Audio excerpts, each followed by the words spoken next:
I'm Paw Daddy's BlindHawg Barbecue. Now we got the holidays coming up, Thanksgiving coming up next, and you're probably on the lookout for a great recipe. If you weren't, you probably wouldn't be watching this channel to start with. But I've got a killer recipe. It's for a side dish, and this thing's a superstar. It's not run-of-the-mill.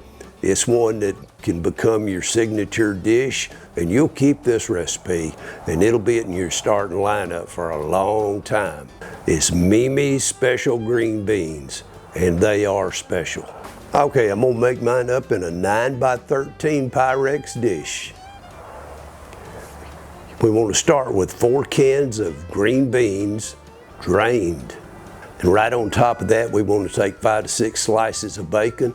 I like to use smoky maple bacon, but you can use whatever you prefer.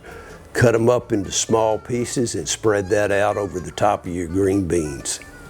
Now in a sauce bowl, add 1 cup brown sugar, 2 sticks unsalted butter,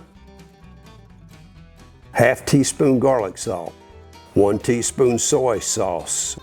Melt and stir. Now of course we're going to pour this sugar goodness all over those green beans. Cover it and refrigerate it overnight so those flavors can work their magic.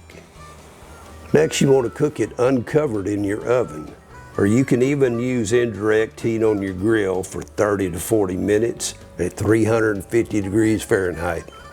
Whenever that bacon's cooked, it's ready, but just don't expect that bacon to get real crispy. It doesn't need to be.